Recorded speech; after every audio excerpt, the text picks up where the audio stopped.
Okay. మళ్ళా ఒకసారి మొదలుపెడతాం ఇది. ఎందుకంటే ఇంక రికార్డ్ చేయడం కుదరలేదు ఇందాక.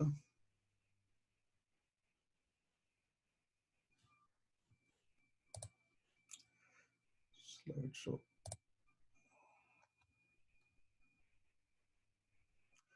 ఓకే. తారాజువ్వు గురించి మాట్లాడుకుంటున్నాం. తారాజువ్వు అంటే పైకంట వెళ్ళి అది అంటే మన యొక్క భౌతికమైనటువంటి విజయాలు ఏవైతే ఉన్నాయో, మన మెటీరియల్‌కి శరీరానికి సంబంధించినటువంటి విజయాలు ఏవైతే ఉన్నాయో అవన్నీ కూడా సాధించి మన భగవంతుని గనక మనతో పాటు తీసుకెళ్ళకపోతే కనుక ఎట్ ఎ టైమ్ కింద పడే ఛాన్స్ ఉంటాయి. అది తారాజువ్వు నుంచి మనం నేర్చుకునేదన్నమాట. తర్వాత చూడండి తారాజువ్వు అది. నెక్స్ట్ కాకరపువ్వొత్తులు. స్పార్క్లర్స్. అది ఎట్లా ఉంటుంది చూడండి. అంటే మనం స్టార్టింగ్‌లో యవ్వనం అంటే బాల్యం, యవ్వనం ఇవన్నీ కూడా చక్కగా ఉంటాయి. వృద్ధాప్యం వచ్చేసరికి ఇంకా అది మొత్తం కాకరపువ్వొత్తు మొత్తం అయిపోయిన తర్వాత then you can see that you can ugly and కింద పడేస్తాం దాన్ని. చాలా అందవిహారంగా ఉంటుందది. కింద పడేస్తాం అది. అంటే మన శరీరం కూడా అలాగే మంచి బ్రైట్‌గా ఉంటుంది యవ్వనం అది ఇది అనేసి. ముసలితనం వచ్చిన తర్వాత వృద్ధాప్యం వచ్చిన తర్వాత బాడీ ఎప్పుడు కింద పడిపోతుంది అది. అంటే దాని గురించి ఎక్కువ ప్రాకులాడొద్దు అని చెప్పడం నా ఉద్దేశం అన్నమాట అవన్నీని. తర్వాత పాయింట్ చూడండి. ఇది ఆటం బాంబ్ తీసుకోండి. ఆటం బాంబ్ తీసుకున్నట్టయితే అది మనకు ఎవరి మీద కోపం వచ్చిందనుకోండి, ఎలా పడితే మనం అట్లా మాట్లాడడం అది చేస్తూ ఉంటాం. ఆ కంట్రోల్ ఉండదు మనకి. పరిమితి లేకుండా కోపం వచ్చి అవతల వాళ్ళ మీద మనం విసుక్కోవడం అది చేస్తూ ఉంటాం. ఆటం బాంబు కూడా అలాగే. ఆ బాంబు అది ఎప్పుడైతే మనం విన్నామో ఈ యొక్క కోపం అన్నట్టు భావన మన మైండ్లో రావాలన్నమాట. అందుగురించి రిపీట్ చెప్పుతున్నాను. తర్వాత లడి 1000 వాలా 10,000 వాలా లడి ఇలా పెడుతూ ఉంటాం. అంటే ఏంటంటే దాంట్లో చిన్న చిన్న పాట చూడండి. అది మనం ఎన్నో రకాల క్రిటిసిజం చేస్తుంటాం అవతల వాళ్ళని. ఎన్నో రకాలుగా విమర్శలు చేస్తూ ఉంటాం అవతల వాళ్ళ మీద చేయడం అది ఎన్నో రకాల క్రిటిసిజం చేస్తూ ఉంటాం అట్లాగా అది ఎన్నో ఉండొచ్చు. అవన్నీ అవతల వాళ్ళు మనం చేస్తూ ఉండొచ్చు. మనం చేస్తున్నప్పుడు అవన్నీ మనం పట్టించుకోకుండా మనం మన సాధనలో మనం ముందుకు వెళ్తూ మంచి వర్క్ చేసుకుంటూ మనం ముందుకు వెళ్ళాలి. సో దాని గురించి చెప్పేసి లడీ గురించి మనం ఆలోచించేప్పుడు అది 10,000 ఉండొచ్చు, కొంతమందికి 1000 ఉండొచ్చు, కొంతమంది 10,000 ఉండొచ్చు. ఆ లడి అన్ని రకాల విమర్శలు రావచ్చు, అన్ని రకాల ఆటంకాలు రావచ్చు. అయినా కానీ మనం ముందుకెళ్ళే ప్రయత్నం మనం చేయాలి. ఓకే. నెక్స్ట్ వచ్చి ఫ్లవర్ చిచ్చుబుడి, ఫ్లవర్ పాట్స్ చూడండి. అదేంటంటే మొత్తం అంతా కూరి పెడతాం దాని చిచ్చుబుడిలో. చివరికి ఇట్ బికమ్స్ ఎంప్టీ. అంటే మనం వేరే వాళ్ళకి మనకి త్యాగం కోసం, పరుల కోసం మనం త్యాగం చేసేటట్టుగా మన యొక్క నడవడిక చేసుకోవాలని చెప్పేసి ఉద్దేశంలో అది చెప్పుకొస్తున్నాం అన్నమాట. తర్వాత ఇది చూడండి ఘీ ల్యాంప్స్ ఏంటి మట్టితో చేసినవి. మన శరీరం కూడా ఈ యొక్క పంచభూతాలతో చేసిందండి. సో ఇది కూడా ఇప్పుడు అట్లాగనే అది కూడా దెన్ విల్ గో. ఏదో ఒక రోజు పడిపోవాల్సిందే. ఆ యొక్క దీపం ఏదైతే ఉందో అది ఆత్మ. ఆ యొక్క అందరికీ ఆ వెలుగు చూపించాలి. మనం ఉన్న ఈ యొక్క 100 ఏళ్లలో వాట్ ఎవర్ ఇట్ ఈస్ ఆ వెలుగు చూపించాలి అందరికి. మనం ప్రయత్నం చేయాలి. తర్వాత మనతో పాటు ఆ మైండ్ అవన్నీ యూటిలైజ్ చేసుకుంటూ మనం కరెక్ట్ గా అందరికి వెలుగు చూపించేటట్టుగా మనం మార్గం ఎంచుకోవాలి. అది దాని యొక్క ఉద్దేశం. అది తర్వాత ఇవన్నీ ఎందుకు చెప్తున్నానంటే మనం ఏ ఐటెం చూసినా కానీ ఆ ఐటెం భగవంతునితో మనం ఎలాగా కలపచ్చు ఆ రకంగా మనం ఆలోచించి మనం ముందుకెళ్ళినట్టయితే కనుక స్పిరిచువల్ లైఫ్ లో పైకి రావడానికి ఛాన్సెస్ ఉంటాయన్నమాట. అందుకనే ఉజ్జాంగ్ కూడా చెప్తున్నాను. అంటే ఏ వస్తువు చూసినా కానీ భగవంతుడితో మనకి ఎలా ముడిపెట్టచ్చు. అంటే ప్రతి ఒక్కరిలో కూడా చెడు ఉంటుంది, మంచి ఉంటుంది. ఆ మంచి మనం గ్రహించాలి, వాళ్ళు అప్రిషియేట్ చేయాలి అవన్నీ. సో ఆ చెడు పోగొట్టేట్టుగా మనం మన ప్రయత్నం మనం చేయాలి. మనకి అడ్వైజ్ ఇవ్వడం అది ఇది. వాళ్ళు వింటారో లేదో తర్వాత సంగతి. ఓకే, అదనమాట. సో అది just brief about Deepavali in general. ఎన్ని ఫెస్టివల్కి అయినా సరే మనం ఇట్లా ఈ రకంగా ఆలోచించి మనం స్పిరిచువల్ బాత్లో పైకి వచ్చేట్టుగా మనం ప్రయత్నం చేస్తుంటాం. తర్వాత come to Bhagavad Gita class now. Chapter 1లో మనం నేర్చుకున్నాం ఏంటంటే, బ్రీఫ్గా ఒక సెంటెన్స్లో చెప్పాలంటే చాప్టర్ 1 మొత్తం అంతా కూడా ఏంటంటే ప్రాబ్లం డెఫినేషన్. ప్రాబ్లం ఏంటనేది డిఫైన్ చేశారు. దాంట్లో ఏంటిది, అర్జునుడు నాకు ఈ ప్రాబ్లమ్స్ ఉన్నాయి, 5 రకాల ప్రాబ్లమ్స్ ఉన్నాయి, మళ్ళీ దాని గురించి నేను వివరంగా బ్యాక్ వెళ్ళట్లేదు ఇప్పుడు. 5 రకాల ప్రాబ్లమ్స్ ఉన్నాయి నాకు అని చెప్పి అర్జునుడు కృష్ణుడితో చెప్పాడు. దాని సొల్యూషన్ సెకండ్ చాప్టర్ నుంచి కృష్ణుడు స్టార్ట్ చేశారు అనమాట. సెకండ్ చాప్టర్లో మనం, సెకండ్ చాప్టర్ అంటే సాంఖ్యయోగం అంటారు. తర్వాత యాక్చువల్గా అది కాంబినేషన్ ఆఫ్ అన్ని యోగాలు ఉంటాయి దాంట్లో. సాంఖ్యయోగంలో ప్రస్తుతం మనం నేర్చుకుంటున్నాం అదేంటంటే గీత, దాని ఎక్రైనం చెప్పుకొచ్చాను మీకు. మొత్తం సెకండ్ చాప్టర్ అంతా కూడా సింపుల్గా చెప్పాలంటే గీత అని వస్తుంది. అది జి అంటే గురు, ఐ అంటే ఐడెంటిటీ, టూ అంటే టూ డ్యూటీస్, ఏ అంటే ఆత్మరామ. గురు దాని గురించి మనం ఒక 10 శ్లోకాల దాకా నేర్చుకున్నాం. We have to surrender to guru అని చెప్పేసి. సో అర్జునుడు అదే చేశాడు చివరికి. అంతవరకు స్నేహితుడిగా ఉన్నవాడు కృష్ణుడిని గురువుగా తీసుకుని దెన్ ఆయనకి మొత్తం సర్వస్వం నువ్వే అని చెప్పేసి ఆ రకంగా అర్పించాడు ఆయన. అప్పుడు కృష్ణుడు ఏంటంటే గురుముఖంగా ఆయనకి అడ్వైజ్ ఇవ్వడం స్టార్ట్ చేశారు అనమాట. తర్వాత 11 నుంచి 30th దాకా ఆ శ్లోకాలు ఏవైతే ఉన్నాయో అవి ఐడెంటిటీ, నేనెవరిని, ఆత్మ, దాని గురించి మాట్లాడుకుంటున్నాం. ప్రస్తుతం మనం 23 శ్లోకాలు అయినాయి, 24 శ్లోకం ఇవాళ చెప్పాలి. ఇంకొక 6 శ్లోకాలు అయితే కనుక ఆత్మ గురించిన టాపిక్ మొత్తం అంతా మనకి కంప్లీట్ అవుతుంది. తర్వాత 2 డ్యూటీస్ అవేంటంటే స్వధర్మ, ఇవాళ స్టార్ట్ చేస్తాం అది కూడా. స్వధర్మ, నిత్యధర్మ. స్వధర్మ అంటే మన యొక్క భౌతికమైనటువంటి ఈ యొక్క శరీరంతో చేసేటువంటి ధర్మాలు ఏవైతే ఉన్నాయో స్వధర్మ.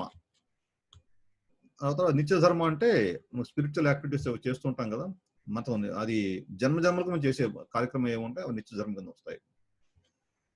తర్వాత ఆత్మారామ, దాటి గురించి మనం వాళ్ళు వెళ్ళినప్పుడు డీటెయిల్ గా నేర్చుకుందాం. 54 శ్లోకం దాని గురించి. తర్వాత ఇంకొక రీక్యాప్ ఏంటంటే, మనం అంటే ఇప్పుడు భగవద్గీత నేర్చుకోవడమే కాదు, మనం ఎలా అప్లై చేస్తున్నాము ప్రాక్టికల్ గా అది కూడా మనం తెలుసుకునే ప్రయత్నం చేయాలి. మనం అంటే రోజు రోజుకి మన వారం క్లాస్ అటెండ్ అవుతున్నాం, అయిన తర్వాత వాట్ వి లెర్న్డ్, మనం ఏం నేర్చుకున్నాము, అది ఎలా అప్లై చేస్తున్నాము ప్రాక్టికల్ గా, అది కూడా మనం అప్లై చేయకుండా కూర్చుంటే ఈస్ ఆఫ్ నో యూస్. అదంతా కూడా బుక్కిష్ నాలెడ్జ్ అవుతుంది అది. అందుకని ఆ టెస్ట్ మనం ప్రతిసారి చేసుకోవాలి. ఎలాగా, ఫ్లెష్ వర్సెస్ స్పిరిట్ అని చెప్పాను మీకు. అంటే ఫ్లెష్ అంటే ఇక మాంసముద్ద చేసినటువంటి శరీరానికి ఇంపార్టెన్స్ ఇస్తుంది. ఏదైనా ఒక పని చేసుకోండి, ఆ పని చేసినట్టయితే ఈ శరీరం సుఖపడుతుందా, ఆత్మ సుఖపడుతుందా అని తెలుసుకోవాలి. అది మన ఫ్లెష్ అండ్ స్పిరిట్ అంటే అది. రెండో పాయింట్ ఏంటంటే ఎపిరెన్స్ వర్సెస్ రియాలిటీ. మనం షో ఆఫ్, అవతల వాళ్ళు చూస్తున్నారా లేదా మనం చేస్తుంటే ఈ పని, ఇక నేను పూజ చేసుకుంటే అవతల వాళ్ళు చూస్తున్నారా, ఈ రకంగా భావంతో ఉన్నామా, లేక రియల్లీ వీఆర్ కాన్సన్ట్రేటింగ్ అన్న భగవత్ సేవలో మనం నిజంగా చేస్తున్నామా, ఆ రకమైనటువంటి డిఫరెన్సెస్ మనం తెలుసుకోవాలి. తర్వాత ఏదైనా మంచి జరిగింది అనుకోండి, బికాజ్ ఆఫ్ మీ, నేను కాబట్టి చేయగలిగాను, వేరే వాడైతే ఎవరు చేయలేడు, ఆ రకమైన భావన వస్తూ ఉంటుంది. అది కాకుండా ప్రతి దానికి కూడా మనం భగవంతుని మీద వదిలేసాం అనుకోండి, భగవంతుడా నీ యొక్క కృషి వల్ల నేను ఇవన్నీ చేయగలిగాను, నీ యొక్క కృషి వల్ల నేను ఇంత పైకి రాగలుగుతున్నాను, లేదంటే గురువు గారు అట్లీస్ట్ గురువు గారు నీకు ఆయన యొక్క సలహాల వల్ల నేను ఇంత పైకి వచ్చాను, ఆ రకమైనటువంటి భావన ఉండాలి. నేను నాది అనేది పక్కన పెట్టి మనం పైకి వస్తున్నామా లేదా అనేది ఆలోచించాలి. ఈ 3 రకాలైనటువంటి టెస్ట్ మనం చేసుకున్నట్టయితే ఆధ్యాత్మికంగా మనం ఎంత పైకి వస్తున్నాం అన్నది మనకు తెలుస్తుంది అన్నమాట. ఓకే, ఇప్పుడు now will go for the శ్లోకాలకు వెళ్దాం. ఇంకా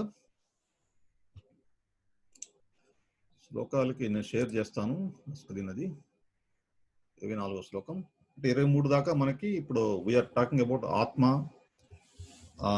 ఆత్మ డిఫరెంట్ క్వాలిటీస్. అవన్నీ మన ఎవరు మన మాధవి సుశీల పంపించింది. అవన్నీ మీకు రీక్యాప్ అన్ని కూడా పంపించి ఉంటుంది అవన్నీ. So based on that I just want to proceed for next Shloka, 24th శ్లోక. అచ్చేద్యో యమదాహ్యో యమక్లేద్యో సోష్య హేవచ నిత్య సర్వగతః స్థానురచలోయం సనాతనః. వాళ్ళు ఎవరైనా వాలంటీర్స్ ఉన్నారండి చదవడానికి? అనువాదం.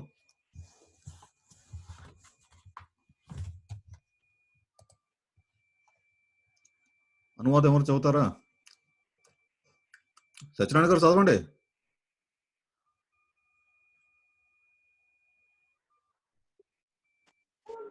జీవాత్మ ఛేదించుటకు వీలు లేనిది, నీటిలో కరుగుటకు వీలు లేనిది, దాన్ని దహించుట గాని ఎండించుట గాని శక్యము కాదు. అది నిత్యము, సర్వవ్యాపకము, మార్పు రహితము, అచలమును సనాతనమును అయి ఉన్నది. ఇక్కడ ఒక పాయింట్ గుర్తుపెట్టుకోండి. ఇక్కడ మెయిన్ ఏంటంటే అచలనం అంటున్నాడు. ఒకటే పనిచేస్తాను, ఇంకోటి పని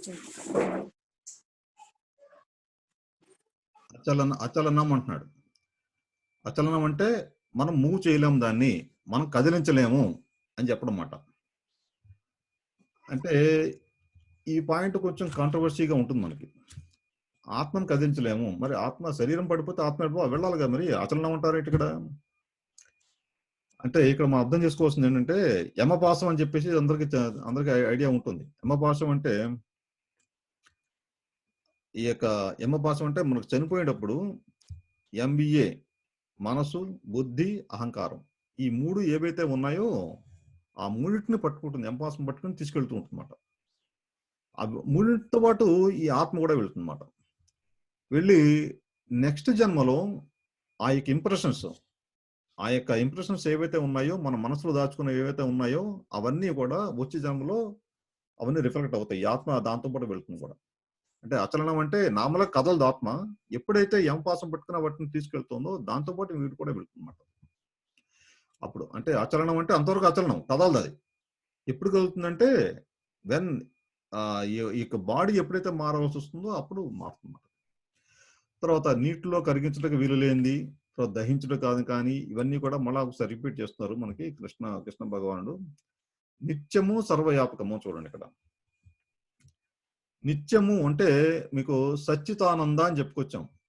ఆత్మ అన్నది బేసిక్ క్లాసెస్ లో చెప్పాం. సచ్చితానంద, సత్ చిత్ ఆనంద అంటే సత్ అంటే ఎప్పుడు ఉండేది అది, ఓకే, నిత్యం. తర్వాత చిత్ అంటే నాలెడ్జ్, అంటే దానికి జ్ఞానం ముందు దానికి. నెక్స్ట్ ఇంకోటి ఏంటంటే ఆనంద, బ్లిస్, అది ఆనందమైనటువంటి ఆత్మ అన్నమాట. మీకు ఇంకో డౌట్ రావచ్చేది, సచ్చితానంద విగ్రహ అని చెప్పేసి మనం భగవంతుడు కూడా అంటాం. అంటే ఆయన కూడా సేమ్ ఇదే క్వాలిటీస్. సచ్చితానంద ఆయన కూడా అనాది, ఎప్పటి నుంచి ఉన్నారు ఆయన. డిఫరెన్స్ ఏంటంటే క్వాంటిటీ. అంటే మనం సముద్రంలో ఒక నీటి బొట్టు అయితే కనుక ఆయన సముద్రంతో సమానం. మనం జస్ట్ ఫర్ కంపారిజన్, సముద్రం కూడా చిన్నది, ఆయన క్వాంటిటీ మనం కంపేర్ చేసినట్టయితే ఆ క్వాలిటీస్ మనకు ఉంటాయి. బట్ క్వాంటిటీ వైజ్ ఆయన he's great on that. Okay. తర్వాత సర్వవ్యాపకము అని ఉంది ఇక్కడ. అంటే అన్ని చోట్ల కూడా వ్యాపించి ఉన్నది అని చెప్పేసి. అన్ని చోట్ల వ్యాపించిందంటే అంటే మీరు ఒక చూడండి, మీరు ఎక్కడికైనా వెళ్ళండి, మీరు ఎక్కడ చూసినా కానీ ఈ యొక్క ఆత్మ అంటే సపోజ్ మన ఇంట్లో ఏమైనా గోడలకు కొంచెం బీడలు వాటాయి అనుకోండి, వాటి నుంచి చీమలు వస్తుంటాయి. అంటే దిర్ ఇస్ నో స్పేస్. అక్కడ మనకి ఎక్కడ స్పేస్ కనపడినా కానీ అక్కడ ఏదో ఒక ఆత్మ ఉంటున్నది. అంటే అంటే అన్ని చోట్ల వ్యాపించి ఉన్నదని చెప్పడం దాని అర్థం అనమాట. ఓకే. తర్వాత దీనికి ఒక చిన్న ఎగ్జాంపుల్ చెప్తాను మీకు. మన ట్రైన్లో సెకండ్ క్లాస్ కంపార్ట్మెంట్లో సపోజ్ చూసినట్టయితే, మీరు పై బెర్త్లో పడుకున్నారు, పొద్దున్న లేచి మీకు రావాల్సిన స్టేషన్ ఏదో వచ్చింది, తాడేపల్లిగూడెమో లేకపోతే రాజమండ్రి ఏదో వచ్చింది. పొద్దున్న లేచి చూసేసరికి కింద అన్ని కూడా ఆత్మలే. ఎలాగా? మీరు దిగడానికి ప్లేస్ ఉండదు, ఒకళ్ళ మీద ఒకళ్ళు. అంటే ఇప్పుడు స్లీపర్ క్లాస్ అన్ని కూడా అట్లా ఉన్నాయి. ఇప్పుడు ఎక్కడ చూసినా ఆత్మలే కనబడుతూ ఉంటాయి. జస్ట్ ఫర్ ఫన్ మీరు చెప్తున్నాను, జోక్ అది. ఓకే, అదనమాట. అంటే సర్వవ్యాపకం అంటే ఎవ్రీవేర్ ఇట్ ఈస్ ఉందని చెప్పడం అన్నమాట. తర్వాత అలా అయితే అగ్ని ఉంది. అగ్నిలో కూడా ఆత్మ ఉంటుందా అంటే మీకు suppose for example fire bacteria అని చెప్పేసేసి ఒకటి ఉంది. అదేంటంటే దానికి బాగా వేడి ఉంటే కానీ ఆ బ్యాక్టీరియా పనికిరాదు అనమాట. అది బతకదు లేకపోతే. దాన్ని పట్టుకెళ్ళి మనం మనం ఉండేటువంటి ప్లేస్‌లో ఎక్కడ పెడితే చచ్చిపోతుంది అది. అంటే కొన్ని జీవులు అలా ఉన్నాయి. ఆ వేడిలోనే బతుకుతాయి అవి. అలా భగవంతుడు సృష్టి ఉందన్నమాట. ఇన్ ద సేమ్ వే సూర్యుడిలో కూడా జీవుడు ఉన్నాడని చెప్పేసి ఇప్పటికింతగా ఎవడో ప్రూవ్ చేయలేరు అది ప్రస్తుతానికి. బికాజ్ మనకి ఎన్నో ఇన్‌స్ట్రుమెంట్స్ మనకి వెళ్లి చేయలేము అది. బట్ దేర్ ఈస్ శాస్త్ర ప్రకారం అయితే సూర్యుడిలో కూడా జీవుడు ఉన్నాడని చెప్పేసి చెప్పుకొస్తున్నారు. ఓకే. తర్వాత అది ఇంకొక ఎగ్జాంపుల్ చూడండి మీరు దీనికి. సర్వవ్యాపకం అన్న దానికి సపోజ్ బిల్డింగ్ కన్‌స్ట్రక్ట్ చేస్తున్నాం అనుకో. చేస్తుంటే మామూలుగా ఎక్కడ చిన్న గ్యాప్ కూడా వదలం. ప్రతి దేనికో పనికొచ్చేట్టుగా పెడుతుంటాం. అలాగే భగవంతుడు కూడా ప్రతిదానికి పనికొచ్చేటట్టుగా సృష్టించాడు అవన్నీ కూడా. ఏ ప్లేస్ కూడా వదలకుండా అలా ఆయన. ప్రతి ప్లానెట్‌లో కూడా జీవులు ఉన్నాయని చెప్పడం మాట దాని యొక్క అంతరార్థం సర్వవ్యాపకం అంటే. ఓకే. నెక్స్ట్ శ్లోకానికి వెళ్దాం. 25 అవ్యక్తోయమచించోమా యమవికార్యోయముచ్యతే తస్మాదేవం విదిత్వైనం నానుశోచతు మర్హసి. ఆత్మ అవ్యక్తము, అచింత్యము, మార్పు రహితమని చెప్పబడినది. ఈ విషయము తెలుసుకున్న పిమ్మట దేహంను గురించి నీవు చింతింపరాదు. ఇక్కడ అవ్యక్తము అంటే కనపడదు. ఓకే. అచింత్యము. అచింత్యం అంటే ఇక మార్పు రహితం అట్లా ఉంటుందన్నమాట అది. ఓకే. అవికార్యం అంటే మార్పు రహితం. ఓకే. ఇట్లాగా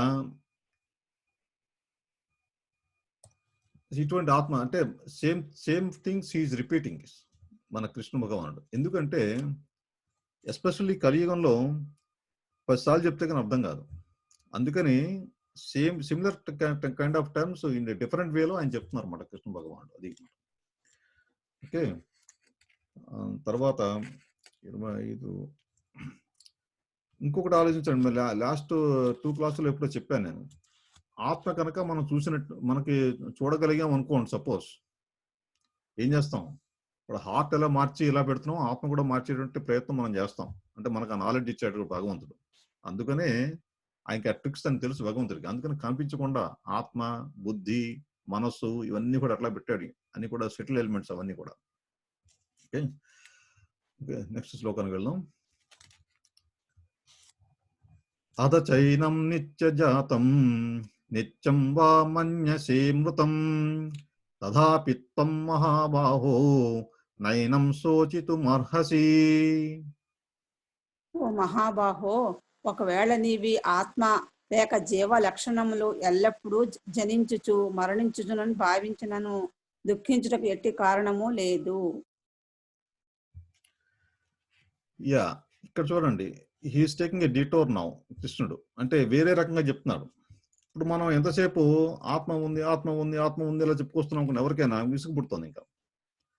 అందుకని ఇంకా సపోజ్ ఆత్మ లేదనుకో, ఆత్మ అనేది ఐటమే లేదనుకో,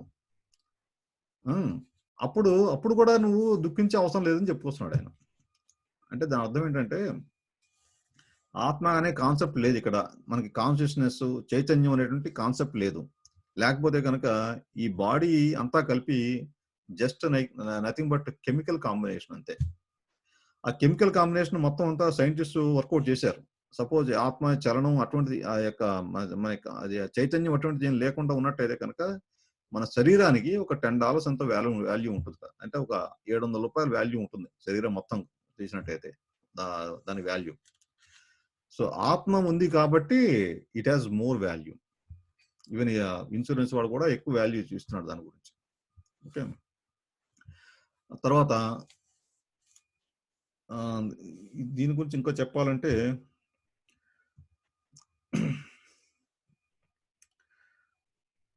నెక్స్ట్ 26 సపోజ్ దీనికి బెస్ట్ ఎగ్జాంపుల్ ఏంటంటే మన ఐపీఎల్ క్రికెట్ మ్యాచెస్.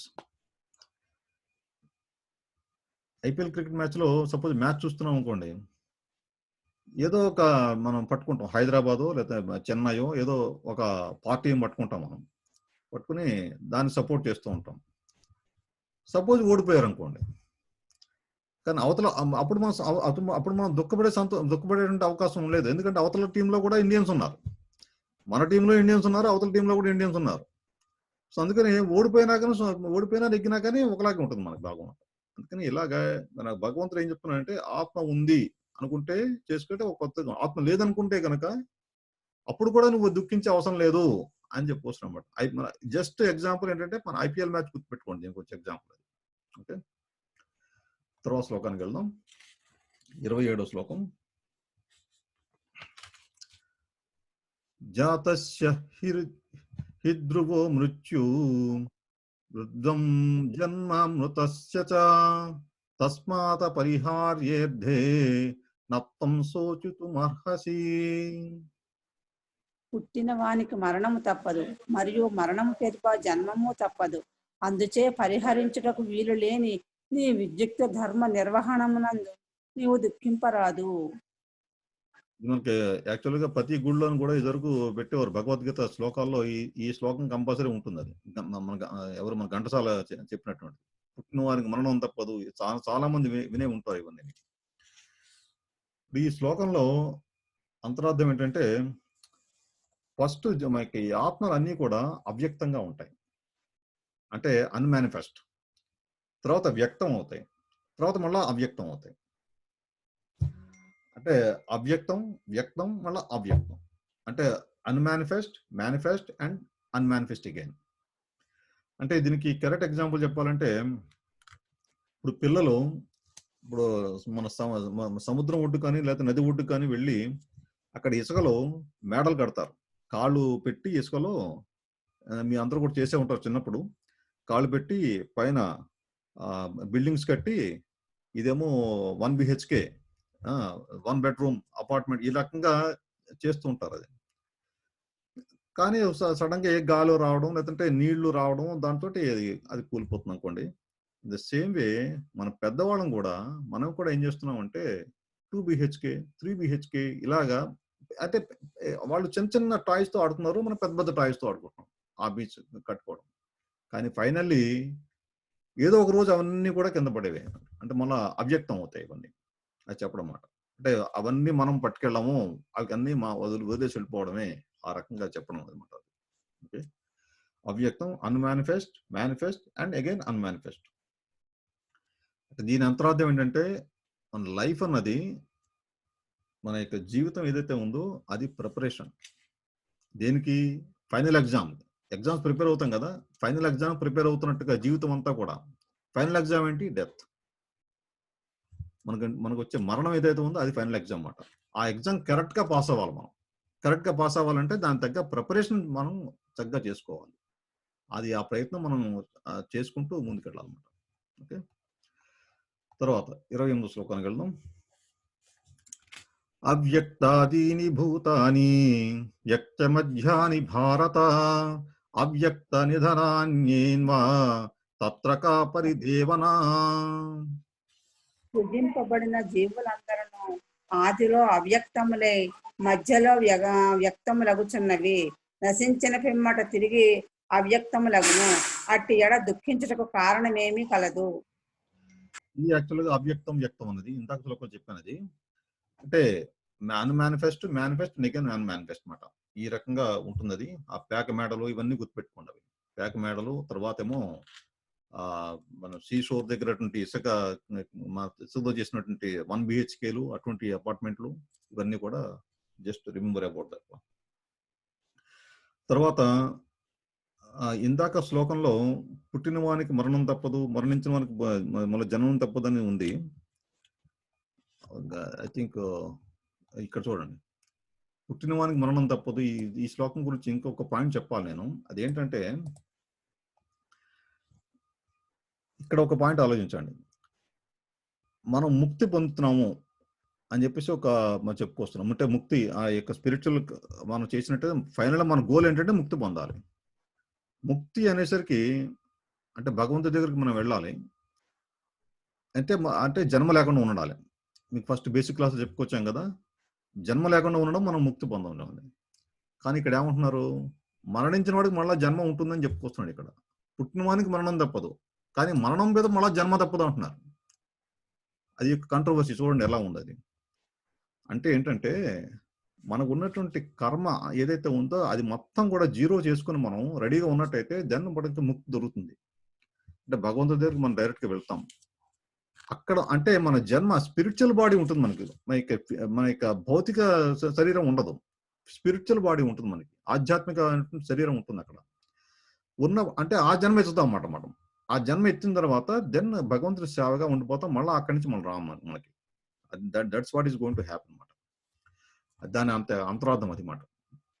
ఇంకా ప్రతి ఒక్కడికి కూడా మరణిన తర్వాత మళ్ళీ జన్మ ఉంటుంది, వాడు ముక్తి పొందిన అది కూడా జన్మ కింద వస్తుంది అన్నమాట.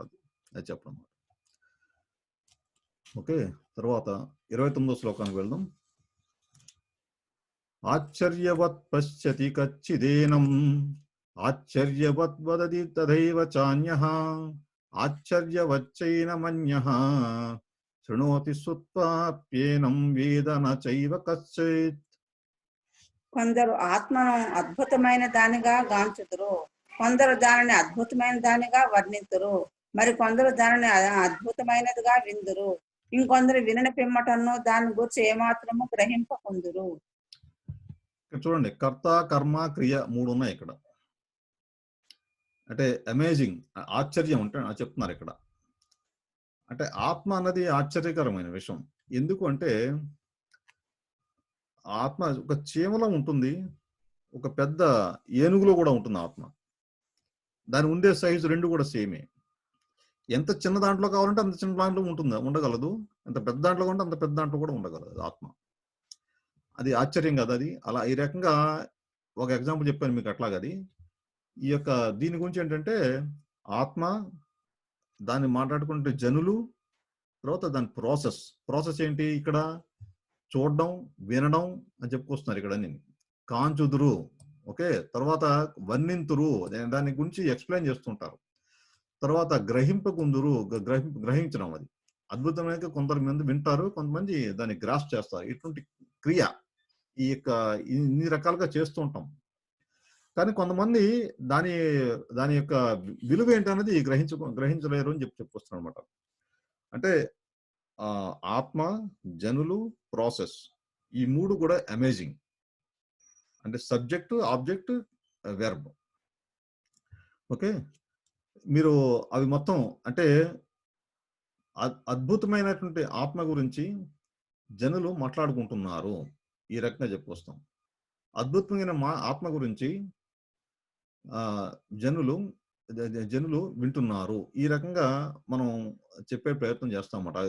డిఫరెంట్ సెంటెన్స్ ఫార్మేషన్ అది అలా చేస్తుంటాం. అంటే ఇది సో అమేజింగ్. ఏంటంటే చిన్న దాంట్లో ఉంటుంది, వాళ్ళ పెద్ద దాంట్లో ఉంటుంది. So we cannot measure that. తర్వాత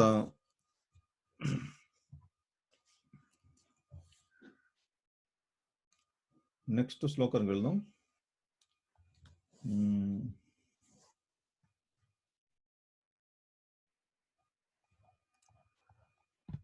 శ్లోకం.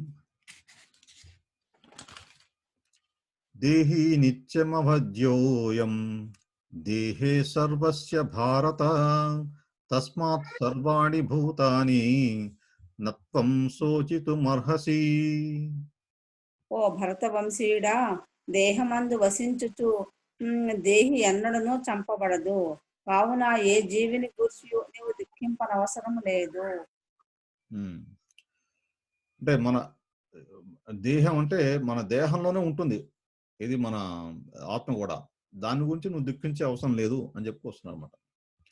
సో దీంతో ఏంటంటే మనకి ఈ ఐడెంటిటీ, గీత అనేటువంటి ఎకరానంలో ఐడెంటిటీ, ఆత్మ, దాని గురించి మనం కంప్లీట్ చేస్తాం ఈ శ్లోకాలన్నీ, 30 శ్లోకాల దాకా. So before going to next శ్లోకాన్ని ఏంటంటే ధర్మ, స్వధర్మ, నిత్యధర్మ, అవన్నీ వాటి గురించి వివరంగా చెప్తారు అవి.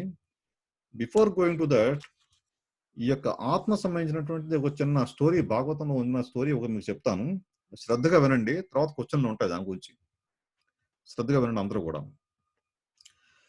ఇప్పుడు ఒక ఆయన అడవిలో నడుచుకుంటూ వెళ్తున్నాడు అనమాట. నడుచుకుంటూ వెళ్తున్నాడు. సరే సడన్గా వెనక్కి చూశాడు. చూస్తే ఒక పెద్ద పులి ఒకటి వెనకాల వస్తుందన్నమాట. దాన్ని చూడగానే ఈయన కొంచెం భయం పుట్టింది. ఇంకా పరుగు లంకించుకున్నాడు. ఇంకా పరుగు పెట్టడం మొదలుపెట్టాడు. ఆ పరుగు పెట్టడంలో చిన్న గోతులో పడ్డాడు. అంటే గొయ్యి అంటే గొయ్యి కనపడలేదా అంటే, అడవి కాబట్టి పైన ఆకులు కప్పేసి అలా ఉన్నాయి. ఆయనకి గొయ్యి ఏది, రోడ్డు ఏది ఆ రకంగా ఏం తెలియట్లేదు అన్నమాట. దాంట్లో పడ్డాడు ఆయన. ఆకుల మీద కాలేసాడు. అదే గొయ్యి దాంట్లో కింద పడ్డాడు. ఆ కింద పడ్డంలో ఆ పెద్ద చెట్లు యొక్క వేళ్ళు ఉంటాయి కదా, ఆ కింద అలా వేలాడుతూ ఉన్నాయన్నమాట. మన మర్రి చెట్లు లాంటివి ఉంటాయి, వేళ్ళు కింద అలా ఉంటాయి కదా, అటువంటి ఏదో దొరికింది. అది పట్టుకుని వేలాడుతున్నాడు ఇంకా. ఓకే, ఆయన పరిగెట్టుకుంటూ వచ్చి గోతులో పడ్డం, ఆ చెట్టు కొమ్మ ఏదో ఉంటే దాన్ని పట్టుకుని వేలాడుతున్నాడు. వేలాడుతుంటే పులి వచ్చింది. ఆ యొక్క గొయ్యి దాకా వచ్చింది. అది వీడు ఎప్పుడు పైకి వస్తాడా తినేద్దామని కాసుకుంది అది. ఓకే, ఇది సిచ్యుయేషన్. తర్వాత అతను ఏం చేశాడంటే, పోనీ కిందకి వెళ్దామా ఇంకా అని చెప్పేసి చూశాడు. కిందన్నీ కూడా నాగు పాములు ఉన్నాయి. ఇక్కడ ఎన్నో రకాల పాములు ఉన్నాయి కింద. ఇప్పుడు ఆయన పరిస్థితి చూడండి. పైకి వస్తే పులి తింటుంది, కిందకి వెళ్తే పాములు. ఇప్పుడు ఆ పరిస్థితిలో ఇలా పైకి చూశాడు, కొంచెం పక్కకి చూస్తే ఒక తేనె పుట్టు ఉంది అక్కడ చెట్టు మీద. ఆ తేనె పుట్టు నుంచి తేనె ఇలా కారుతుంది అన్నమాట. ఏదో బాగుందని చెప్పేసి ఆయన నాలుగులా పెట్టి టప్ టప్ అని చెప్పి చప్పరిస్తున్నాడు శుభ్రంగా. ఓకే, పైన పులి ఉంది, కింద పాములు ఉన్నాయి, పైన తేనె పుట్ట. ఈజ్ ఎంజాయింగ్ ద లైఫ్ మాట. ఓకే, తర్వాత అటువంటి సిచ్యుయేషన్లో ఈయన ఏం చేస్తున్నాడు, చెట్టు కొమ్మ పట్టుకున్నాడు కదా, చెట్టు వేళ్ళు లాంటిది పట్టుకుని ఉన్నాడు కదా. ఒక తెల్ల ఎలుక, నల్ల ఎలుక రెండు వచ్చినాయి అక్కడికి. రెండు వచ్చి ఈయన పట్టుకున్నట్టు కొమ్మ ఏదైతే ఉందో దాన్ని కొరుకుతున్నాయి అన్నమాట. ఇప్పుడు అర్థం చేసుకున్న పరిస్థితి. ఈయన చెట్టు కొమ్మ పట్టుకున్నాడు, ఆ కొమ్మను అవి రెండు కొరుకుతున్నాయి, తెల్ల ఎలుక, నల్ల ఎలుక. అంటే ఎప్పుడు మొత్తం కొరికేసా ఇంకో చెట్టు ఆ యొక్క పట్టుకున్న కొమ్మని వీడి కింద పడతాడు. పాములు కాటేస్తాయని. ఇప్పుడు అది కాకుండా ఏం చేస్తున్నాడు, ఇవేం పట్టించుకోవట్లేదు ఆయన. పట్టించుకోకుండా ఎలా చూస్తున్నాడు, తేనె పడుతోంది, హాయిగా ఎంజాయ్ చేస్తున్నాడు. తేనె ఎలా రొట్టలు వేసుకుంటూ చక్కగా ఎంత తీయగా ఉండింది ఆస్వాదిస్తున్నాడు అన్నమాట. లాగా తింటున్నాడు శుభ్రంగా. మన యొక్క జీవితం కూడా జస్ట్ కంపేర్ మన లైఫ్ కూడా అలా కంపేర్ చేయండి దాంతోపాటు.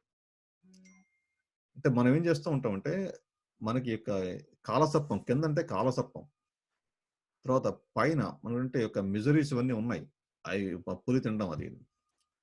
తర్వాత ఆ టైంలో ఏమవుతుందంటే, అక్కడికి ఒక సాధు పురుషుడు వస్తాడు అనమాట, ఒక సన్యాసి వచ్చి. సాధు పురుషుని చూడగానే పులి వాళ్ళకి అలవాటే. అంటే ఆ రోజుల్లో కాబట్టి తపస్సు చేసుకుంటారు కదా, ఆ పులులు కూడా వాళ్ళ చుట్టూ తిరుగుతూ ఉంటే వాళ్ళని ఏం చెయ్యవు అవి. వాళ్ళు కూడా ఏం భయం లేకుండా తిరుగుతుంటారు పుల్లు వాటికి నుంచి. సాధు పురుషుని ఎప్పుడైతే చూసిన పులి పక్కకి వెళ్ళిపోతుంది. పులి పక్కకి వెళ్ళిపోతే ఈ సాధు పురుషుడు ఏం చేస్తాడు, ఒక కర్ర అతనికి సాయంగా ఇస్తాడు అనమాట, పైకి రమ్మని చెప్పేసి. ఇదంతా మీరు జస్ట్ ఆలోచించండి, ఒక సన్నివేశం. అప్పుడు తెలివైన వాడితే ఏం చేయాలి, పులి లేదు కాబట్టి ఆ కర్ర పట్టుకుని సాయంతో పైకి వచ్చే ప్రయత్నం చేయాలి. కానీ ఇప్పుడు ఏమవుతుందంటే, మన యొక్క జీవితాన్ని కంపేర్ చేయండి మొత్తం ఈ యొక్క ఎగ్జాంపుల్కి. నాకు ఇక్కడే బాగుంది, ఈ యొక్క నా యొక్క పిల్లలు, నా యొక్క హస్బెండ్, తర్వాత నా యొక్క మనవలు, చక్కగా ఎంతో లైఫ్ ఎంతో బాగుంది నాకు ఇక్కడ అని చెప్పేసి ఆ తేని ఆ యొక్క ఏదైతే ఉందో అదే సర్వస్వం అనుకుని అదే మనం ఎంజాయ్మెంట్ లో ఉంటాం. 2 పూట్ల తినడం చేసుకోవడం, ఈ యొక్క ఎంజాయ్మెంట్ లోనే మనం ఎంతసేపు ఉంటాం. ఓకే, ఎప్పుడైతే కానీ ఇక్కడ తెల్ల ఎలుక, నల్ల ఎలుక రెండు ఉన్నాయని చెప్పాను మీకు. ఆ రెండు ఏంటంటే రాత్రి పగలు. ఒక రాత్రి పగలు ఒక డే అయ్యిందనుకోండి, ఎంత కొంత కట్ చేస్తుంది అది. అలాగ మనకి 80 ఏళ్ళు 90 ఏళ్ళు వచ్చేసరికి మొత్తం చెట్టు కొమ్మ మొత్తం తరిగి కింద పడి పాము చేత కాటవుతుంది ఆయనకి. ద సేమ్ వే మనకి రోజు గడిచే కొద్దీ మనం ఒక రోజు మన యొక్క మృత్యువుకి మన దగ్గర అవుతున్నట్టు లెక్క అది. ఓకే. అందుకని కానీ ఈ యొక్క తేనె బాగుందని కూర్చుంటే దేర్ ఇస్ నో పాయింట్. మధ్యలో ఎప్పుడో మన లైఫ్‌లో ఏదో ఒక టైంలో సాధు పురుషులు అంటే ఎవడో ఒకడు మన లైఫ్‌లో వస్తారు. వచ్చి ఆ యొక్క ప్రయత్నం చేస్తారు వాళ్ళు. ప్రతి ఒక్కడికి వస్తుందది డెఫినిట్‌గా. ఆ స్టిక్ ఆ యొక్క రాడ్ ఇచ్చాడు కదా ఆయన, అది పట్టుకొని పైకి రా అని చెప్పి ఆయన సలహా ఇచ్చాడు.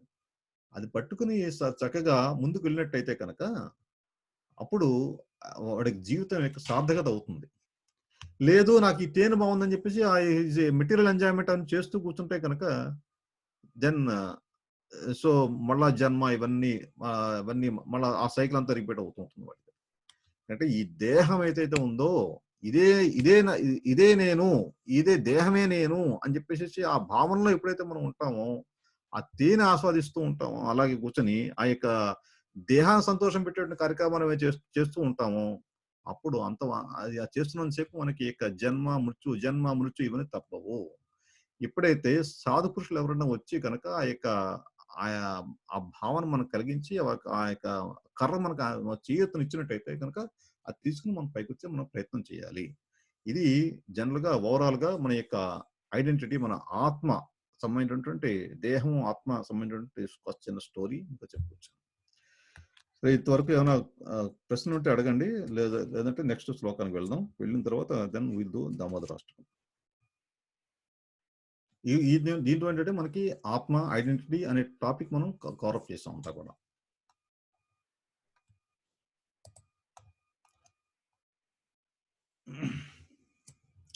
ఓకే, నెక్స్ట్ శ్లోక. స్వధర్మపి చాభీక్ష నవిమిక్మితితో మర్హసి దుర్మ్యాధియుద్ధాశ్రేయో క్షత్రియస్య న విద్యతే. క్షత్రియునిగా నీవు నీ స్వధర్మం అనుసరించి ధర్మానుగుణమైన యుద్ధము చేయుట కంటేను మేలైనది మరి ఒకటి లేదని నీవు గ్రహించవలెను. అందుచే నీవు ఈ విషయంలో సంశయించనవసరం లేదు. మన యొక్క సెకండ్ చాప్టర్ లో ఫస్ట్ 2 పాయింట్స్ ఏంటి? జీ అండ్ ఐ, గురువు ప్లస్ ఐడెంటిటీ, ఆ రెండు అయినాయి. ఇప్పుడు మనకేంటంటే మూడో పాయింట్ అంటే 2 ధర్మాస్, 2 ధర్మాలు. స్వధర్మ గురించి ముందు మాట్లాడుతున్నారు కృష్ణ మాట. ఈ స్వధర్మ అంటే మనకి మనం చేయవలసినట్టు భౌతికంగా మనం చేయవలసినట్టు కార్యక్రమాలు ఏవైతే ఉన్నాయో స్వధర్మ అంటారు. అంటే మనకి చాతుర్వర్ణాలు ఉన్నాయి. ఏంటవి? బ్రాహ్మణ, క్షత్రియ, వైశ్య, శూద్ర. అంటే పుట్టుకతో వచ్చినవి కాదు. మన పుట్టుకతో ఉన్న దాకా అలా మనం చేసేటువంటి గుణం, మన యొక్క గుణం ఎలా ఉందో దాని ప్రకారం డివైడ్ చేశారు అవన్నీని. కానీ కాలక్రమాన్ని ఏమైందంటే బ్రాహ్మణ వంశంలో పుడితే వాడు బ్రాహ్మడు, క్షత్రియ వంశంలో పుడితే క్షత్రుడు. ఈ రకంగా మనం అన్వయం చేసుకున్నాం వాటిని. యాక్చువల్గా బ్రాహ్మణ వంశంలో పుడితే వాడికి కనుక బ్రాహ్మణికల్ క్వాలిటీస్ ఉంటేనే వాడు బ్రాహ్మణ కింద లెక్క పెడతారు వాడిని.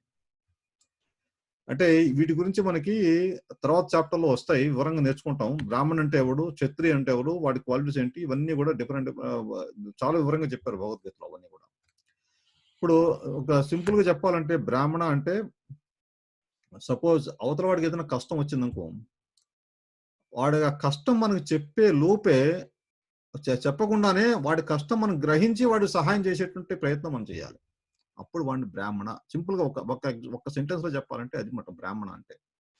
అంటే వాడికి జ్ఞానం అందించాలి, చేసి ఆ యొక్క మన సహాయం మనం చేసే ప్రయత్నం మనం చేయాలన్నమాట. అంటే అది డబ్బు రూపేణా అనట్లేదు నేను. ఏ రకమైన సాయం అయినా సరే వాళ్ళకి అవసరం మనం చేసేటువంటి మనం వాళ్ళు చెప్పకుండా మనం గ్రహించి మనం వాళ్ళకి సహాయం చేసే ప్రయత్నం మనం చేయాలన్నమాట. తర్వాత క్షత్రియులు అంటే వాళ్ళు ఏంటంటే ఈ సమాజాన్ని కాపాడు. కొంతమందికి ఆ క్వాలిటీస్ ముందు నుంచే ఉంటాయన్నమాట. ఈ సమాజాన్ని కాపాడాలి, ఎదురు చెయ్యాలి, ఈ రకంగా ఆలోచిస్తుంటారు వాళ్ళు. రాజకీయంగా వచ్చేవాళ్ళు ఉంటారు కదా, వాళ్ళు మనం ఉంటాం, క్షత్రియులు ఉంటారు వాళ్ళు. తర్వాత వైశ్య అంటే మనకి ఇప్పుడు సపోజ్ వైశ్య అనగానే మనకు బిజినెస్ గుర్తుకొస్తుంది. బిజినెస్ పీపుల్ ఉన్నారు కదా వాళ్ళు. సపోజ్ మీరు బిజినెస్ పీపుల్ మాట్లాడితే కనుక, అంటే ఒక చిన్న ఎగ్జాంపుల్ చెప్తాను మీకు. అంటే బిజినెస్ అంటే ఎట్లా చేస్తారు ఏంటన్నది. ఒక ఫ్లైట్ లో ఒక బాగా చదువుకున్నవాడు ఉన్నారు, ఒక ఆయన వచ్చాడు అనమాట. మంచి ప్రొఫెసర్ లెవెల్లో ఉన్నాడు అనుకోండి. ఒక విమానంలో ఎక్కారు. ఆయనను తర్వాత ఒక బాగా చదువుకునేవాడు, ఒక వేలుముద్ర టైప్ ఒక క్యాండిడేట్ ఉన్నాడు. సో ఈ వేలుముద్ర టైప్ క్యాండిడేట్ ఏంటంటే బిజినెస్ ఓరియంటెడ్ మెంటాలిటీ మాట ఆయన తాను కూడా. సో ఈ చదువుకున్నాడు ఏం చేస్తాడు, ఆయన ఊరికే ఉండకుండా నాకు బోర్ కొడుతోంది, చాలా లాంగ్ ఫ్లైట్ ఇది, చాలా దూరం వెళ్ళాలి మనం, ఏదైనా గేమ్ ఆడుకుందాం ఇద్దరం. సపోజ్ నేను నిన్ను ఒక క్వశ్చన్ అడుగుతాను, ఓకే, నువ్వు చెప్పేసావు అనుకో నీకు 5,000 ఇస్తాను. నువ్వు చెప్పలేదనుకో నువ్వు నాకు 500 ఇవ్వాలి అంటాడు. తర్వాత అదే క్వశ్చన్ నువ్వు అడిగావు, వేరే క్వశ్చన్ నువ్వు అడిగావు అనుకో, నువ్వు చెప్పావనుకో, నేను చెప్పేశాను అనుకో 500 నువ్వు నాకు ఇవ్వాలి. నేను చెప్పలేదనుకో నీకు 5,000 ఇస్తాను. ఇది మాట. అంటే ప్రొఫెసర్ ఏంటి, ఆయన క్వశ్చన్ అడిగితే ఈయన కనుక సమాధానం చెప్పలేకపోతే మన వేలుముద్ర పర్సన్ సమాధానం చెప్పలేకపోతే 500 ఇవ్వాలి. ఎవరికి? ఆ పెద్ద ఆయనకి, ఆ ప్రొఫెసర్కి. సో ఈ కాంబినేషన్. సపోజ్ వీడు కనుక క్వశ్చన్ అడిగి, ఈ వేలుముద్రగాడు కనుక క్వశ్చన్ అడిగి ఆ ప్రొఫెసర్ చెప్పలేకపోతే కనుక ప్రొఫెసర్ 5,000 ఇవ్వాలి వీడికి. ఓకే, ఎందుకంటే ప్రొఫెసర్ ఈజ్ సో కాన్ఫిడెంట్ అనమాట. నీ ఎటువంటి సమాధానం, ఎటువంటి క్వశ్చన్ అయినా నేను చెప్పగలను అనేటువంటి ఒక రకమైన ఓవర్ కాన్ఫిడెన్స్ ఆయన. సో ఫస్ట్ ఏం చేస్తాడు, ప్రొఫెసర్ అడుగుతాడు క్వశ్చన్, ఏమని, భూమికి సూర్యుడికి దూరం ఎంత అని అడుగుతాడు. అయితే వేలుముద్ర చేసేవంటే అతనికి అనామకుడికి వాళ్ళకేం తెలుస్తుంది అవన్నీ, ఎంత దూరం ఎంత ఆయనకేం తెలుస్తుంది అని చెప్తాడు. నాకు తెలియదు అని చెప్తాడు. నువ్వు తెలియదు అన్నావు కదా, మరి 500 కట్టమంటాడు. సరే 500 ఇచ్చేస్తాడు. తర్వాత అయితే ఇప్పుడు నేను అడుగుతాను క్వశ్చన్, నువ్వు చెప్తావా అంటాడు. సరే సరే అడుగమంటాడు. అప్పుడు ఆ వేలుముద్రగా అడుగుతాడు మాట క్వశ్చన్. ఒక కొండ ఉంది, ఆ కొండ మీదకి ఒక 2 కాళ్ళ జంతువు వెళ్ళింది. వెళ్ళేటప్పుడు ఆ జంతువుకి 2 కాళ్ళు ఉన్నాయి. కానీ తిరిగి వచ్చేటప్పుడు ఆ జంతువుకి 3 కాళ్ళు అయినాయి. 3 కాళ్ళు వచ్చేదానికి. ఆ జంతువు పేరేంటి అంటాడు. కొండ మీదకి వెళ్ళేటప్పుడేమో 2 కాళ్ళతో వెళ్ళిందిట, వచ్చేటప్పుడు అదే జంతువు మళ్ళీ 3 కాళ్ళతో వచ్చిందట. అంటే కొండ ఎక్కిన తర్వాత మళ్ళీ ఎలా మారిపోయింది నాకు తెలియదు, మరి ఆ 3 కాళ్ళతో వస్తుంది, ఆ జంతువు పేరేంటి అని అడుగుతాడు ఆ ప్రొఫెసర్. ఆ ప్రొఫెసర్ తల పట్టుకుంటాడు. ఇంకా ఇదేం కూడా రా బాబు, నేను ఎప్పుడు వినలేదు, ఇవి ఏ పుస్తకంలో చదవలేదు, ఏ సైన్స్ లో ఎక్కడ చదవలేదు, ఇటువంటివన్నీ నాకు తెలియదు అని చెప్తాడు ఆ ప్రొఫెసర్. ఇంకా చెప్తాడు, నువ్వు తెలియదు అన్నావు కదా, ఇది 5,000 కట్టమంటాడు. సో 5,000 కడతాడు. 5,000 తీసుకుంటాడు ఆ వేలుముద్ర అతను. తీసుకుని అయితే దానికి సమాధానం నువ్వు చెప్తావా అంటాడు మరి ప్రొఫెసర్ అతన్ని. అతను అంటాడు, దీని సమాధానం నాకు కూడా తెలియదు అని చెప్పేసి, నాకు తెలియదు, నేను తెలియదు అన్నాం కదా, అందుకని 500 కట్టేస్తాడు. అంటే 5,000 తీసుకున్నాడు, మళ్ళీ రిటర్న్ ఆయనకి 500 ఇచ్చాడు అనమాట. అంటే ఇలా ఉంటుంది. వాళ్ళకి బిజినెస్ ఓరియంటెడ్ మెంటాలిటీ ఉంటారు కదా, వాళ్ళని ఆ టైప్ కింద మనం ట్రీట్మెంట్ చేస్తామన్నమాట. అది ఓకే. తర్వాత శూద్ర వెరైటీ అంటే ఏంటంటే, వాళ్ళు ఈ యొక్క పైనటువంటి 3 కేటగిరీలు ఎవరైతే ఉన్నారో వాళ్ళందరికీ కూడా హెల్ప్ చేస్తుంటారు అనమాట. వాళ్ళ యొక్క కార్యక్రమాలన్నిటికీ కూడా ఈ హెల్ప్ ఉంటే కానీ అవ్వదు. ఈ చాతుర్వర్ణాలు ఉంటేనే ఆ యొక్క సమతుల్యం ఉంటుంది. అది ఆ రకంగా. అందుకని వాళ్ళు చేసేటువంటి కార్యక్రమాల వాళ్ళ గుణాలు బట్టి ఇవన్నీ చెప్పారన్నమాట. ఇవన్నీ ఆ చాతుర్వర్ణం అని చెప్పేసి. అంతేకాని వాడు పుట్టిన కులం, అదే వాళ్ళు పుట్టినట్టు అది సపోజ్ ఫాదర్ అదే కులంలో పుడితే ఆ కొడుకు కూడా ఆ క్వాలిటీస్ ఉండాలి. Brahmanical qualities, Kshatriya qualities, Vaishya qualities అవన్నీ ఉంటేనే then he can be called as ఆ యొక్క వర్ణం గురించి వాడు ఆ వర్ణం సంబంధించిన వాడని చెప్పడం జరుగుతుంది. ఓకే, నేను ఇవాళ ఇక్కడితో ఆపుతాను. ఇంకేమైనా క్వశ్చన్ ఉంటే అడగండి, లేకపోతే కనుక మనం ఇదేంటి దామోదరాష్టకం చేద్దాం.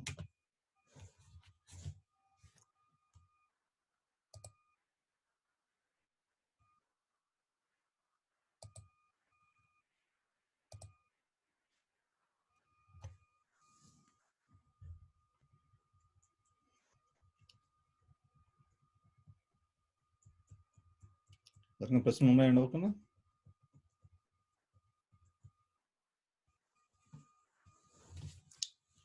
జానకి రాణి? ప్రశ్నలు ఏమి లేవు. బానే ఉంది, క్లియర్ గా అర్థమైంది. You look to be very calm today. ఆ? You look to be very calm today. ఆ.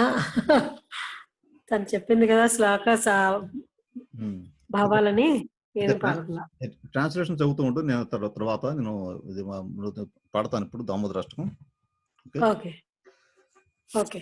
నమమీశ్వరం సచితానందరూపం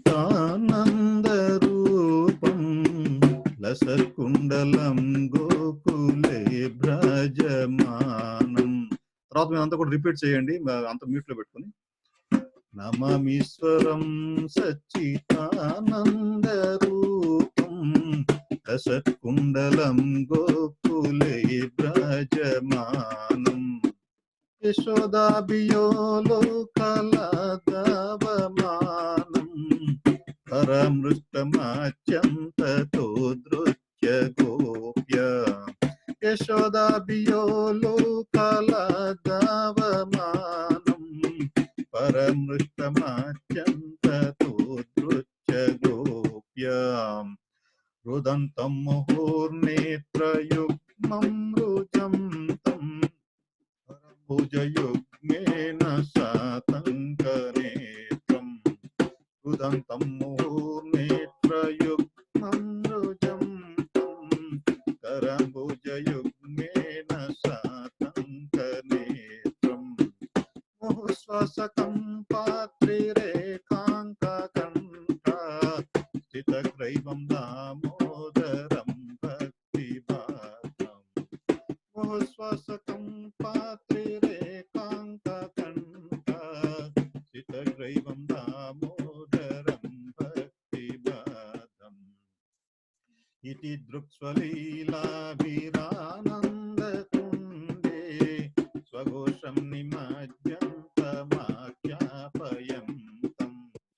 ఇతి దృక్స్వలీలాభిరానందకుండే స్వఘోషం నిమజ్జంతమాఖ్యాపయంతం.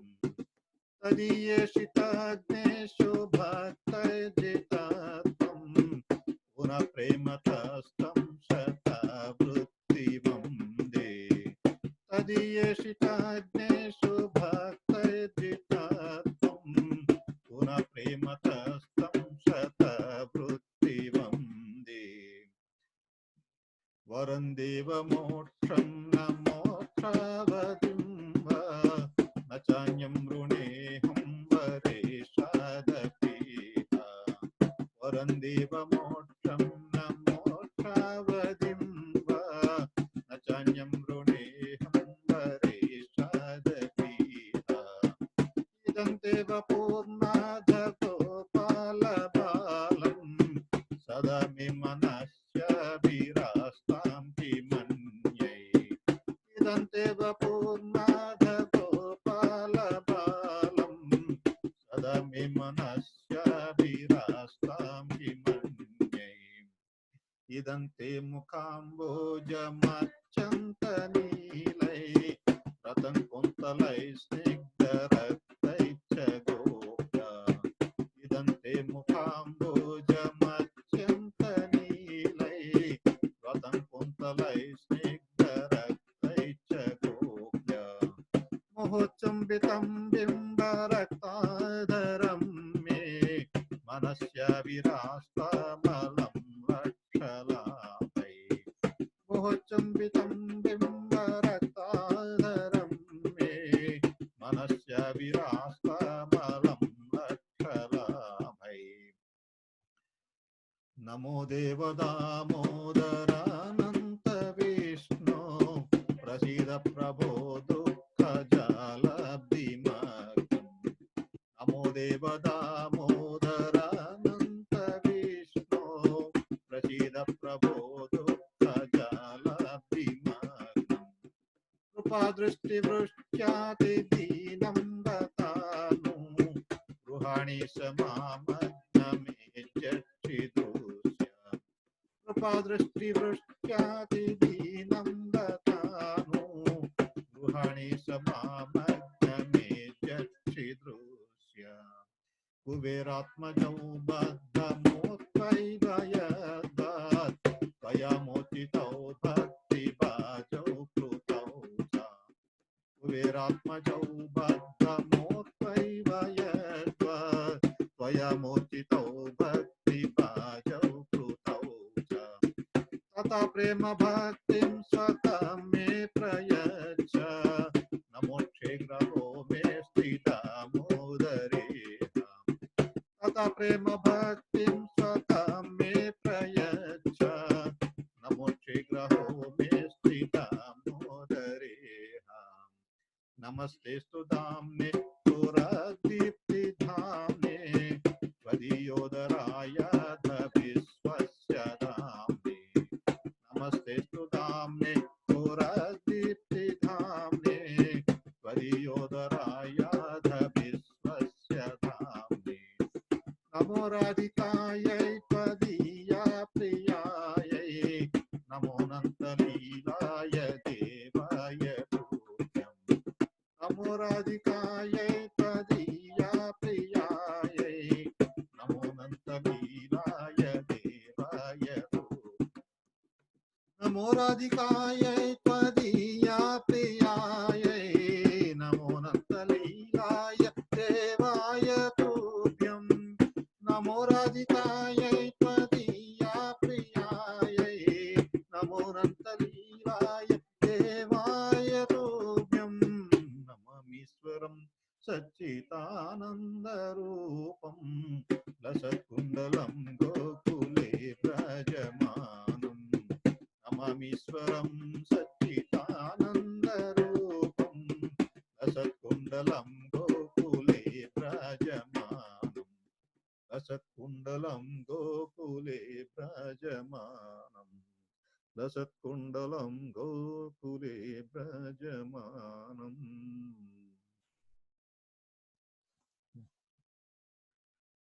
ట్రాన్స్లేషన్.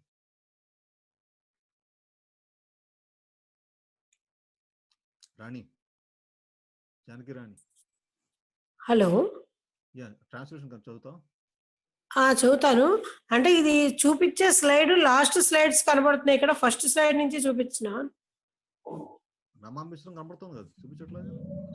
కనపడేది చదువునా? శాశ్వతమైన ఉనికి కలవాడు అదేనా? ఓకే. శాశ్వతమైన ఉనికి కలవాడు, పరమ జ్ఞాన స్వరూపుడు మరియు పరమానంద స్వరూపుడు, సొరచేప ఆకృతిలో ముందుకు వెనుకకు ఊగనున్న చెవిలోలకులు కలిగి ఉన్నవాడు, దివ్యధామమైన గోకులములలో ఎంతో సౌందర్యవంతముగా ప్రకాశించువాడు, యశోదామాత చిలుకుతున్న వెన్నకుండను పగలగొట్టి ఉట్టికి కట్టిన వెన్నకుండలో నుండి వెన్నను దొంగిలించడమని అపరాధము దొంగిలించడమనే అపరాధము చేయుటచే భయపడి చక్కరోలు నుండి పరిగెత్తువాడు. కానీ అతని కంటే వేగముగా వెంటబడిన యశోదామాతచే పట్టుబడిన వాడైన అట్టి దేవదేవుడైన శ్రీ దామోదరునకు నా వినయపూర్వక ప్రణామములు.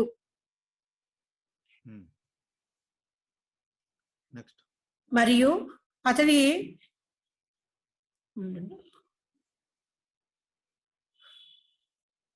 తల్లి అతడు ఏడుస్తూ తన రెండు కళ్ళను కమల హస్తాలతో మరల నులుముకుంటున్నాడు. అతని కళ్ళు భయముతో కూడి ఉన్నాయి మరియు అతడి మెడలో శంఖం వలె 3 గీతలు ఉన్నటువంటి మెడలో ముత్యాలహారము అతడు ఏడవటం వలన త్వరితగతిన ఊపిరి పీల్చుకోవడం వలన ఊగుతూ ఉంది. అతని ముత్యాలహారం అన్నమాట. అతని ఉదరము తాడు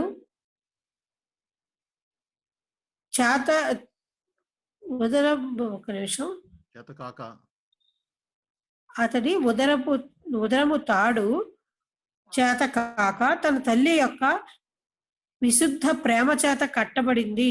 అటువంటి దేవదేవుడైన దామోదరునికి నా వినయపూర్వక ప్రణామములు.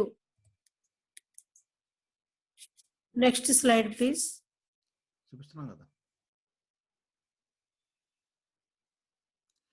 ఇటువంటి ఒక్క బాల్యలీలల నిమిషం. చేత ఇటువంటి బాల్యలీలలు చదువు. ఇటువంటి బాల్య లీలల చేత గోకుల వాసులను పారవస్యపు మడుగులలో ముంచెత్తుతున్నాడు. గౌరవ ప్రవృత్తులు మిశ్రితము కాని అన్యోన్య విశుద్ధ ప్రేమ గాఢముగా గల భక్తులకు అతడు వశమవుతాడని, మహోన్నత దివ్య విజ్ఞానం కలిగిన భక్తులకు ఈ విధముగా అభయం ఇస్తున్నాడు. కాబట్టి అట్టి దామోదర భగవానునికి మిక్కిలి ప్రేమతో నేను మరలా అనేక వందల కొలది సార్లు ప్రణామాలు అర్పిస్తున్నాను. స్వామి,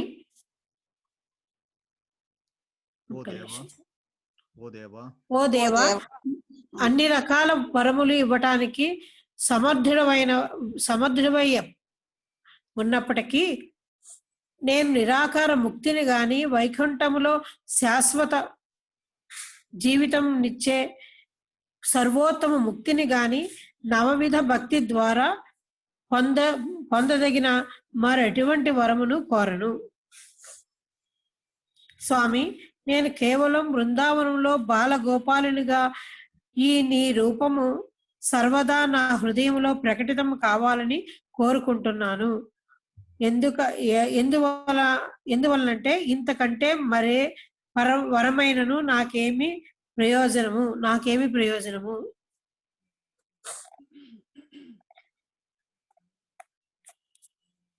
స్వామి, ఓ స్వామి, నీ మెత్తని నల్లని కురులతో చుట్టబడిన నీ ముఖ పద్మమును యశోదమాత మళ్ళీ మళ్ళీ ముద్దులాడుతోంది. మరియు నీ పెదవులు బింబా ఫలముల వలె ఎర్రగానున్నవి. నీ పద్మము యొక్క ఈ సుందర దృశ్యము నా హృదయంలో సదా ప్రకటితమగుగాక. నాకు వేలకు వేల ఇతర వరములు ఉపయోగం ఏమీ లేదు.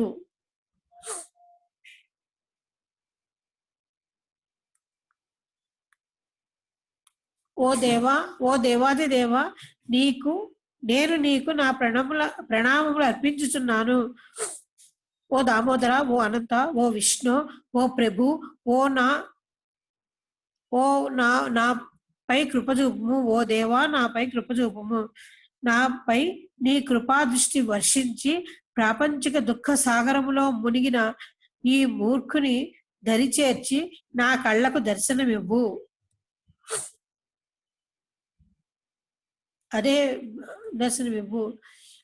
ఓ దామోదర, ఏ విధముగా అయితే నీవు చక్కరోటికి కట్టబడి కుబేరుని ఇద్దరు పుత్రులైన నలకూబర మణిగ్రీవులను నారదుని శాపము నుండి విముక్తి కలిగించి మహాభక్తులుగా మార్చావో, అదే విధముగా నాకు నీ యొక్క ప్రేమ భక్తిని ప్రసాదించుము. నేను కేవలం దీనికై పరితపిస్తూ ఉన్నాను. నాకు మరే రకమైన ముక్తినైనా ముక్తి పైన కోరిక లేదు. నాకు మరే ఇటువంటి ముక్తి పైన కోరిక లేదు. ఓ దామోదర, ముందుగా నీ ఉదరమునకు కట్టబడిన దేదీప్యమానమైన త్రాడుకు నా ప్రణామములు అర్పిస్తూ ఉన్నాను. తరువాత విశ్వమంతా నిలవైన నీ ఉదరమునకు నా ప్రణామములు అర్పిస్తూ ఉన్నాను. అదే విధముగా నీకు మిక్కిలి ప్రియమైన శ్రీమతి రాధారాణికి నా వినయపూర్వక ప్రణామములు మరియు అనంత లీలలను ప్రదర్శించే దేవాది దేవుడు అయిన నీకు నా సమస్త ప్రణామములు అర్పిస్తూ ఉన్నాను. శ్రీ రాధా దామోదర్కి జై. జై. ఓకే, మళ్ళా వచ్చే వారం కలుద్దాం. ఒక్కసారి ఇప్పుడు మీరు జూమ్ లింక్ పంపిస్తున్నారు కదా, ఆ లింక్ పంపించినప్పుడు లింక్ వరకే కట్ చేసేసి పంపించేస్తుంటే ఇక్కడ ఇబ్బంది ఏం జరుగుతోంది, అది ఫోన్ లో మాత్రమే ఓపెన్ చేయడానికి వీలవుతుంది. ఫోన్ లో చాలా డిస్ట్రాక్షన్స్ ఉంటాయి, ఫోన్లు వస్తూ ఉంటే ఇది ఒక డిస్టర్బెన్స్. అందుకని మీరు లింక్ కి కింద ఇంకా ఉంటుంది లింక్, పాస్వర్డ్, యూజర్ నేమ్. అవి సింపుల్ గా ఉంటాయి, ఆ నెంబర్స్, ఆ యూజర్ పాస్వర్డ్. అవి మేము ల్యాప్టాప్ లో ఓపెన్ చేసుకుంటే డిస్టర్బెన్స్ లేకుండా ఉంటుంది. ఇప్పుడు ఇది చదవడానికి కూడా ఈజీగా ఉంటుంది. ఇప్పుడు ఈ ఫోన్ లో చదవటం కనిపించడం లేదు, ఇటు అటు తిరిగిపోతూ ఉంది. ఈ ఇబ్బందులు ఉంటాయి ఫోన్ వల్ల. అంచేత అందరికీ ఇది కుదరకపోవచ్చు. ఆ లింక్ పంపించేటప్పుడు ఒక్కసారి అబ్జర్వ్ చేయండి, దాని కింద పాస్వర్డ్ ఇంకా సింపుల్ పాస్వర్డ్ ఉంటుంది. అలాగే అలాగే చూస్తాను ఈసారి అయితే. ఓకే, సరే, థ్యాంక్ యూ. హరే కృష్ణ. నమస్కారం. హరే కృష్ణ.